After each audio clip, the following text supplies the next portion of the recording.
Hey there, Grumpy Old Fart here. Be sure to check me out over on Rumble. There you'll find all of my stuff from YouTube, plus my political and social commentary and weekly current events, which YouTube frowns on. Links to my Rumble channel, as well as my other YouTube channels, and links to let you order my books are in the description of this video. If you enjoy my content, please like, subscribe, share, and comment. I welcome your comments, even if you disagree with me. Now, on with the video.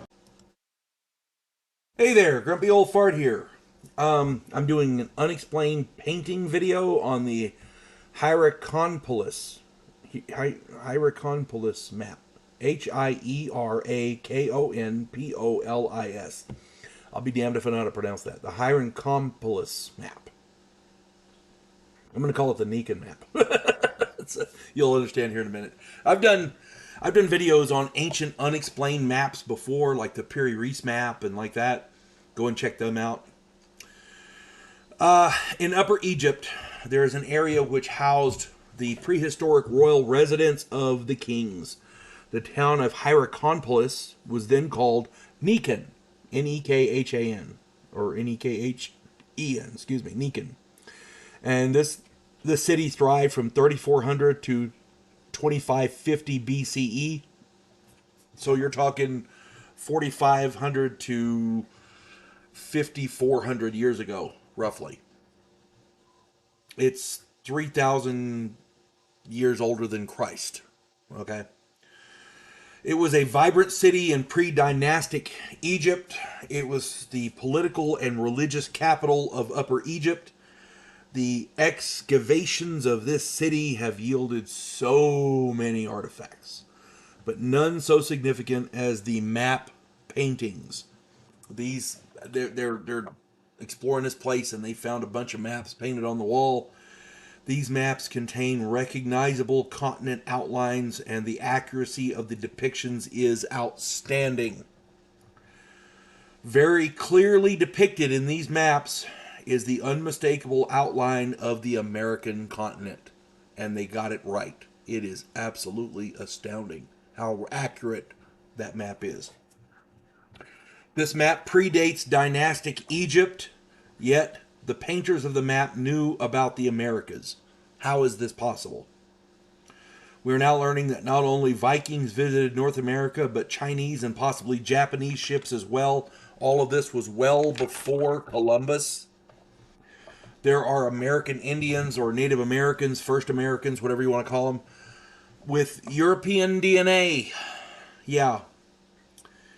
Turns out the Europeans were visiting North America quite frequently. There is a tribe, and I cannot recall which one. They actually have Jewish DNA. So yeah, it's crazy. There was an artifact found. It's a box, and it contains writing, Egyptian writing on it. It's crazy. Any way you want to look at it, Columbus was evidently a latecomer to the Americas, and people knew about it. People knew about it a long time ago. But the history books weren't changed. Go figure. But now we know that someone had visited the New World well before the first pharaohs, and that knowledge was used to paint maps in Hierakonpolis, Nikan, whatever though. It was their capital. Okay, this tells us that the maps and the knowledge they contain were very important to them because it was painted in their capital city. It wasn't, in some obscure tomb somewhere. This was right there in their capital city. There has long been tales of Egyptian artifacts being found in the Grand Canyon. An archaeologist named David Hatcher Childress talked about it the first time I ever heard about it. And it's crazy. There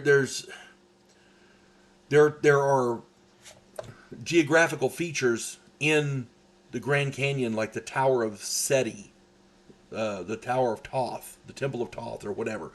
With some of these geographical features have Egyptian names.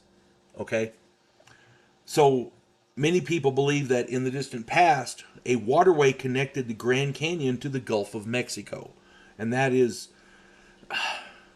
would just be astounding. And if that is true, then it is more than possible for ancient Egyptians to have made that trip. I doubt that they would have landed somewhere on a coast and then traveled through the desert to get to the Grand Canyon on foot.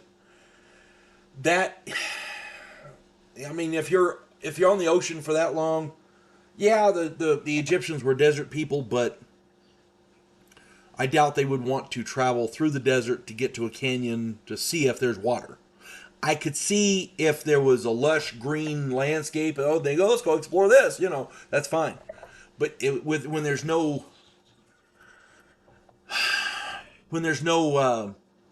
guarantee of a source of water out that far, I mean, you can hunt anything. People can eat stuff. You can eat plants. But carting water across the desert is just stupid. I could see them if it's lush and green and they're going to explore that area. That's fine. But landing on a coast and then taking off across the desert, no, I don't see that. However, if that's the case, that these ancient Egyptians did visit the Grand Canyon, in my opinion, there had to have been a waterway. And that's what they're theorizing, something along the lines of the Rio Grande extended up into the Grand Canyon, like a major tributary, not just a trickle, as it were. Big enough where they could get a boat. Okay? If that is true, then it is more than possible for ancient Egyptians to have made the trip to the Grand Canyon. Ancient Egyptian, let me start that one over. Can't read my own writing.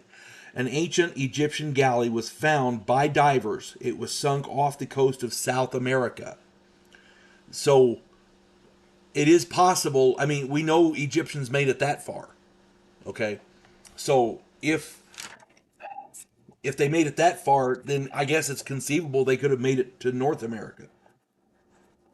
After all, it's now patently obvious that the ancient Egyptians knew how to get here. They have maps of it, and they're accurate maps. Suddenly, the stories about the Egyptians in the Grand Canyon don't seem so far-fetched, because